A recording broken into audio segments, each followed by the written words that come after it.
Obra Jornada dos Anjos, de Sandra Carneiro, pelo Espírito Lúcius. Capítulo 26.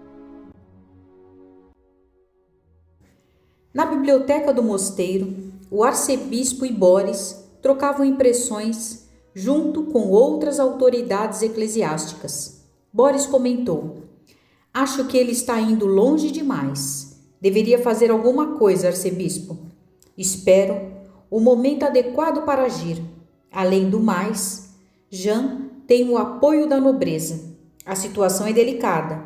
Não podemos agir impulsivamente. Nisso devo concordar. Temos de ser astutos. O rei continua a apoiá-lo como antes? Todos o apoiam, Boris, e muitos dentre nós têm profunda simpatia pelo homem." Boris calou-se por longo tempo, depois indagou: "E não vamos fazer nada?" O arcebispo ajeitou-se na cadeira larga e confortável e respondeu enfadado: "Vou conversar com ele na primeira oportunidade e adverti-lo no sentido de parar com as acusações para o seu próprio bem." No canto da sala, 3 entidades espirituais, envoltas em densas energias, assistiam atentos à conversa. Entre eles estava Núbio, que de imediato se acercou de Boris. Envolveu-o com facilidade, transmitindo-lhe seus pensamentos. O padre, erguendo-se, disse alterado: "Tente fazer isso logo. Ele precisa acabar com essas estúpidas acusações. Afinal, santidade, quem ele pensa que é?" Fez premeditada pausa, em que os demais, tomados de surpresa pela atitude súbita, não esboçaram nenhuma reação, além da surpresa. Então aduziu: "Acho que ele quer o seu lugar, arcebispo." "Não, quer ser o próprio papa. Deve ser isso. Que patético. Esse homem precisa ser detido. Não pode continuar a influenciar o povo dessa maneira." O arcebispo tocou nas mãos do jovem padre e procurou tranquilizá-lo. "Vamos tomar as providências. Acalme-se, vamos. Temos todo o controle em nossas mãos. Ele não pode fazer nada a não ser falar. Vamos cuidar dele no momento certo. Precisamos esperar que a nobreza abra algum espaço para nós. Não tenho a intenção de me opor frontalmente ao rei Venceslau." Ainda fortemente influenciado por Núbio, Boris comentou: "Esse rei é um fraco. Precisamos de alguém que nos apoie do jeito que merecemos. Tome cuidado, arcebispo, pois Venceslau ainda pode nos causar problemas. Fique de olhos atentos sobre ele. Não podemos deixar que se sinta desobrigado conosco." O arcebispo o encarou e disse, erguendo-se: "Você tem razão. Temos de refrear o poder de Venceslau e assim enfraquecer Jean Hus sem nos prejudicarmos. Não se preocupe. Encontraremos uma forma de afastá-lo do nosso caminho. Sei que, com calma e astúcia, obteremos o controle total." Satisfeito, Núbio retornou para junto das 2 outras entidades, seus cúmplices no mal, deixando em Boris a marca de suas pesadas emanações espirituais, e comentou com os comparsas: "Assim que se apresentar a ocasião, esmagaremos aqueles que se atrevem a nos fazer oposição." Os meses corriam céleres. Para Verônica, entretanto, os dias se arrastavam. Ela se sentia presa a infindáveis tarefas sem sentido e sem valor. Passou a acompanhar o pai ao orfanato. Muito raramente se deixava atingir pela ternura das crianças que a rodeavam em busca de carinho. Naquela tarde, uma delas disse, pegando alguns fios dos seus cabelos louros entre as pequeninas mãos: "Irmã Verônica, como são lindos os seus cabelos. Têm a cor do sol." A jovem esboçou ligeiro sorriso e disse: "Os seus cabelos também são lindos, Priscila." Sentando-se no colo de Verônica, a pequena pediu: "Conte uma história. Adoro quando você faz isso. Sua voz é tão suave." Envolvida pelo carinho das crianças, Verônica sentou-se entre elas e contou-lhes algumas histórias. Esqueceu-se da hora e foi a voz do pai que a trouxe de volta. "Acho que já chega de histórias por hoje." As crianças protestaram, mas Verônica logo ergueu-se, prometendo que da próxima vez contaria novas histórias, e despediu-se. Ao alcançarem a porta, Thomas comentou: preciso passar rapidamente na mercearia do Sr. Vicente. Você me acompanha? Claro. Verônica e o pai logo alcançaram a venda do comerciante que a trouxera para Praga. A jovem reconheceu o local e, ao entrar, viu Catarina no balcão. Estava mais bonita ainda e, enquanto atendia, segurava nos braços um lindo bebê. Verônica aproximou-se e cumprimentou. Boa tarde. E, olhando para a criança, indagou: é seu? Catarina respondeu: sim, é meu filho. E como se chama? Seu nome é Felipe. É um bonito nome, Catarina. A jovem fitou a freira, percebendo que já a conhecia. Enquanto Thomas e Vicente conversavam sobre algumas encomendas para o orfanato, Catarina falou fitando a recém-chegada nos olhos. Verônica, é você mesmo? Sorrindo, a freira respondeu: você ainda se lembra de mim? Mas é claro, como poderia esquecê-la? Fiquei preocupada com você todos esses anos. Por onde andou? O que aconteceu? É uma longa história. E você? Casou-se então? Sim, quando nos conhecemos já estava noiva e logo depois me casei. Este é meu segundo filho. Tenho também uma menina que agora está com a avó. E você está feliz? Sim, muito. Já você parece triste. Baixando os olhos rasos de lágrimas, Verônica respondeu apenas: a vida não me deu escolha. Estou presa no mosteiro e não encontro modo de me libertar. Catarina se mostrou penalizada. Posso ajudar de algum modo? De repente, Verônica pensou de novo em fuga. Rapidamente, a ideia cresceu na sua mente, sob a forte influência de duas entidades espirituais de baixo teor vibratório, que perto dela buscavam perturbá-la. Talvez possa, Catarina. Thomas, despedindo-se de Vicente, chamou: vamos, Verônica. A jovem fitou Catarina e perguntou baixinho: pode ir me visitar no mosteiro amanhã cedo? Depois da missa, estarei limpando o pátio principal. Não posso receber visitas, mas se você for lá, tão somente para fazer preces, ou seja lá o que for, poderemos nos falar brevemente. Se de fato desejar, pode me ajudar. Estarei lá. Despedindo-se, a freira disse disfarçadamente: obrigada. Enquanto caminhavam de regresso ao mosteiro, Verônica estava com um pensamento distante, quase sem escutar o que Thomas falava. Ele comentou: fiquei feliz ao vê-la hoje com as crianças. Elas gostam muito de você, filha. São muito meigas e gostam de você. É. Thomas se calou por longo tempo e Verônica indagou: você parece preocupado, pai. O que foi? Realmente estou. É tão perceptível?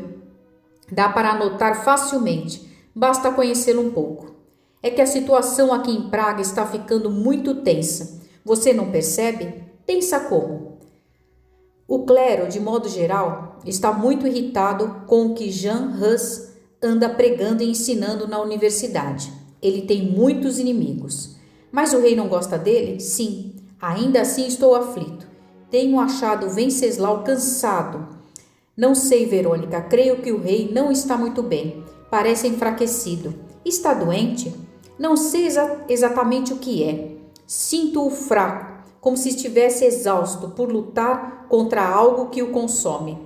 Thomas silenciou por um instante, depois continuou: não sei por quanto tempo Hus conseguirá manter a atual posição. A pressão é muito grande. Querem que se cale, que pare de fazer anedotas contra o clero. Mas ele insiste, ridiculariza para quem quiser escutar o clero e os dois papas, Gregório XII e Alexandre II. Parece não ter medo. Acha que podem fazer alguma coisa contra ele, pai? Sim, eu penso que sim. Se Hus não for cauteloso, poderá sofrer sérias represálias. Os padres e grande parte de seus colegas na universidade também estão contra ele. E quanto ao rei, temo que Venceslau não consiga sustentá-lo por muito tempo. O cerco está se fechando para nosso querido amigo Jan Hus. E ele sabe disso? Acredito que sim. Tivemos algumas poucas conversas nas quais ventilei o assunto, mas ele está convicto de que deve continuar a falar das mudanças que considera fundamentais para a igreja. Fitando-o profundamente nos olhos, Verônica indagou: "E você, Padre Thomas, o que pensa sobre o assunto?" Sem hesitar, ele respondeu que ele está certo. A igreja realmente tem de mudar. É preciso que o clero respeite de fato os ensinos de Jesus, acima dos dogmas da igreja. Os dois entraram no mosteiro e, ao se despedirem, Thomas tomou as mãos da filha, dizendo: "Espero que você esteja permitindo que a sua experiência com as crianças abrande seu coração, filha. Ajudar os outros é a melhor forma de lutarmos contra o egoísmo que insiste em controlar-nos. Mas eu não sou egoísta. Só o que desejo é ser feliz. Não podemos ser verdadeiramente felizes sem ajudar a construir a felicidade de nossos irmãos." Verônica estava séria ao despedir-se. "Boa noite, meu pai." Sorrindo, Thomas respondeu: "Boa noite, minha filha." Ao se recolher naquela noite, Thomas ficou pensando por longo tempo em Jean Hus e em sua situação. Sentia como se a cada dia ele corresse mais perigo. Jean fora considerado pelo povo tcheco um herói. A oposição sistemática que fazia a igreja, apontando seus abusos e denunciando seus desmandos em favor dos necessitados de todas as classes sociais, fizeram-no conquistar cada vez mais a simpatia do povo e dos nobres. Já o clero pensava diferente. Thomas adormeceu orando pelo fiel servidor de Jesus, que tanto admirava. O rei Venceslau vinha tendo pesadelos havia algum tempo. Suas noites eram frequentemente perturbadoras pelas entidades espirituais subordinadas a Núbio e às inteligências a que ele servia. Mentes perversas que desejavam a todo custo impedir o desenvolvimento espiritual dos homens. Explorando as fraquezas mais profundas da alma de Venceslau, relacionadas às questões sexuais com as quais ele lutava a miúde, perturbaram-no com toda a sorte de sugestões que o levavam a conflitos incessantes entre o que sabia ser o correto e seus mais secretos desejos. Venceslau lutava, todavia, suas forças físicas estavam sendo drenadas pelos conflitos constantes e pelas sucessivas noites mal dormidas. As vulnerabilidades físicas se tornavam mais evidentes. Núbio, atento, acompanhava o processo, advertia seus comparsas: "Prossigam, o resultado será alcançado em breve. O rei não suportará nossos ataques por muito tempo, logo sucumbirá. Ele luta muito e aquela sua esposa também nos atrapalha." Ignorando a alusão à esposa, Núbio insistiu: "Mas é fraco de caráter, não conseguirá suportar. A estratégia está dando resultados, portanto, apertem o cerco. Ataquem-no ainda mais intensamente dia e noite, e ele não suportará. Seu corpo físico vem dando claros sinais de desgaste e está enfraquecendo rapidamente. Vamos fazê-lo tombar em breve. E depois, o que pretende fazer, Núbio? Quem o substituirá? Não se preocupem. O irmão dele, Sigismundo, está ansioso por tomar-lhe o lugar o quanto antes e não titubeará em obedecer às minhas sugestões. Seus interesses pessoais não se coadunam com as questões da fé verdadeira, nem mesmo com as questões importantes de fato para o povo. Ele quer poder e o terá." Depois de pausa calculada, ele concluiu: "Agora, vão e façam bem seu trabalho. Cada noite mal dormida é um dia a menos desse rei ridículo no poder." As duas entidades seguiram de imediato para o castelo de Praga, dirigindo-se aos aposentos do rei. Sofia dormia no cômodo pegado e a rainha-mãe ocupava um quarto do outro lado do corredor. Venceslau ajeitou o travesseiro e se deitou fadigado. Virou-se várias vezes procurando acomodar-se na cama, que lhe parecia de pedra. Fechou os olhos e tentou relaxar, quando cenas sensuais começaram a surgir na mente. Empenhava-se em afastá-las, mas elas novamente se insinuavam, buscando a conexão de que precisavam para dominar-lhe os pensamentos. Ele lutou por alguns minutos até que, cansado como estava, entregou-se e adormeceu envolvido por aquelas energias deletérias. Não muito distante dali, Jean Hus também se preparava para o repouso noturno. Depois de trocar de roupa, sentou-se na cama, fechou os olhos e meditou por algum tempo sobre seu dia, suas atividades, indagando-se se havia, de fato, servido a Deus naquele período. Visualizou as tarefas realizadas, as conversas que tivera, os conselhos que dera, tudo o que fizera em detalhes, procurando lembrar se aproveitara todas as oportunidades de ser útil a seus irmãos. Em meio à reflexão, fixou alguns pontos nos quais concluiu que poderia ter feito melhor. Rogou então: Deus, ajuda-me a ser melhor cristão amanhã do que fui hoje. Perdoa-me as imperfeições que ainda trago em mim e ajuda-me a servir-te melhor. Orienta-me as ações e os pensamentos, para que em nada, meu Deus, eu falte com o meu dever de amor aos meus semelhantes. Guia-me em todos os meus deveres, para que seja acima de tudo fiel a ti, Senhor de minha alma. Fez o sinal da cruz e, sentindo-se alentado pelas vibrações de amor que do infinito se derramavam sobre ele, deitou-se e adormeceu logo. Assim que caiu em sono profundo, seu perispírito desprendeu-se do corpo físico. Logo encontrou Constância, Angélica e Henrique, que o aguardavam e se cumprimentaram com fraternal abraço. Jean comentou feliz: Meus queridos irmãos, que bom vê-los. Sempre é um alento para minha alma a presença de vocês. Henrique, correspondendo ao carinhoso abraço, disse: Estamos sempre com você a todo momento.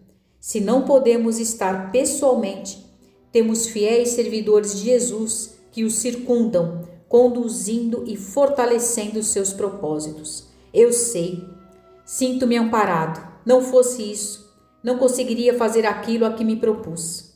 Trazer a luz sobre as trevas da ignorância nas quais a humanidade se afunda cada vez mais. Exatamente, ser um instrumento de Jesus para avivar na mente e no coração dos homens a verdadeira essência do Evangelho, que se perdeu completamente ao longo dos anos. Depois de permutar impressões e energias, Henrique tocou o ombro do amigo e falou mais sério: Estamos aqui hoje, Jean, para alertá-lo e prepará-lo. A situação poderá tornar-se mais difícil. A intensa movimentação das trevas opondo-se ao trabalho do Mestre, que se realiza através de você.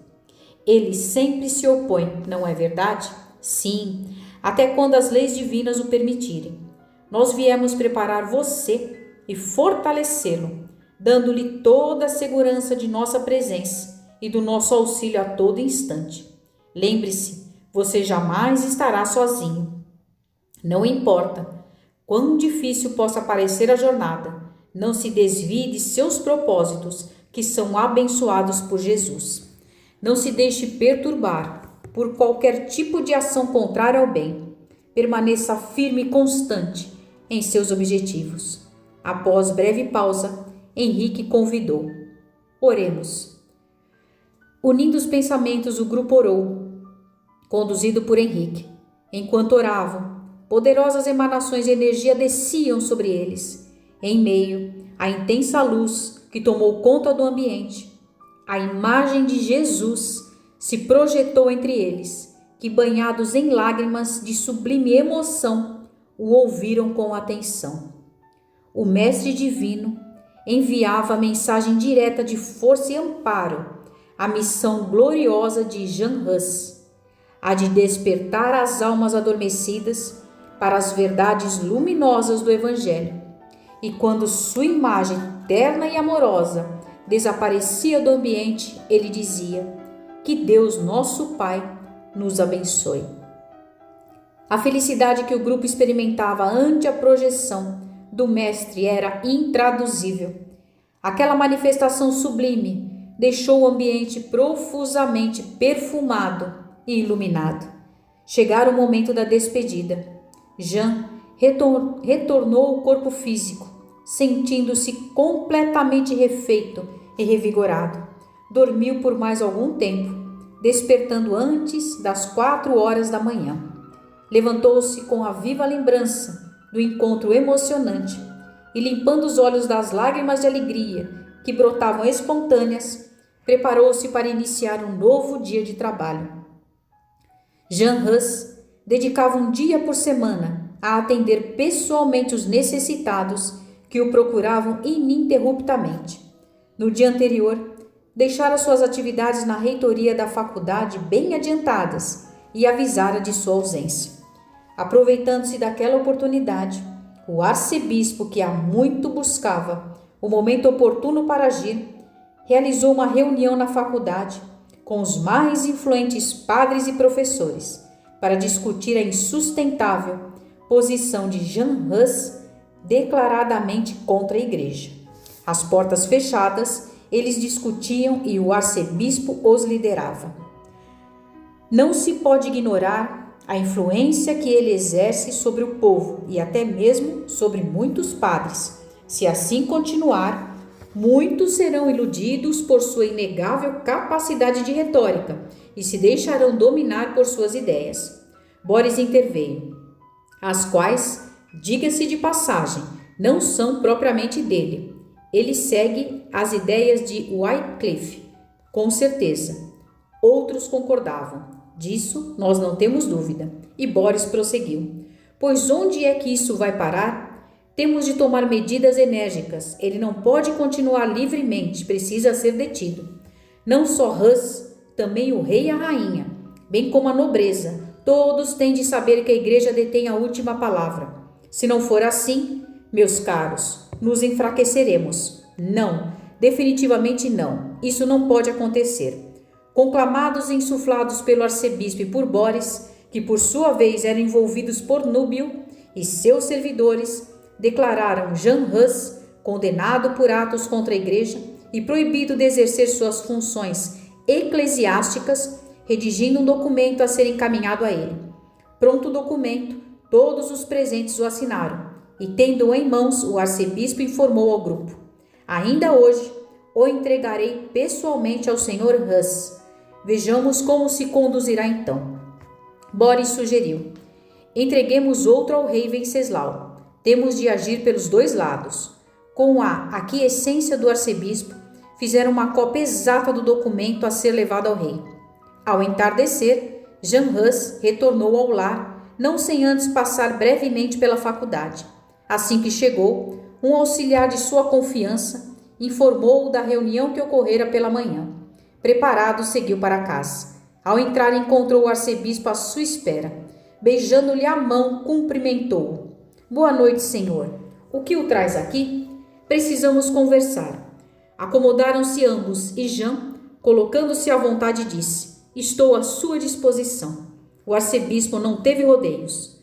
Hus, já chega de agredir a igreja. Eu não estou agredindo a igreja, senhor arcebispo. Estou chamando a atenção de todos os homens de coração puro para a necessidade de renovação em nosso meio. Mas já chega. Você está passando dos limites. Não pode falar abertamente contra a igreja e até contra o Papa. E por que não? Ele não é infalível. Visivelmente irritado, o arcebispo ergueu ligeiramente a voz ao responder: isso é uma heresia. O Papa é o representante de Deus na terra. É a voz do próprio Deus. A voz de Deus está nas Escrituras, arcebispo. O Papa é um servo do Altíssimo, como somos todos nós. Hus, você tem de parar. Se não o fizer por bem, o fará. Prossiga, por favor, senhor arcebispo. O arcebispo calou-se por alguns instantes. A seguir, levantou-se e estendeu o comunicado a Hus. Pois muito bem. Você acha que pode brincar de ser poderoso, não é mesmo? Vai ver que não é tão fácil, senhor Jean Hus. Vai parar de ofender a Santíssima Igreja. Entregue o documento e saiu furioso. Jean Hus leu o texto, refletiu um pouco e saiu, levando-o consigo.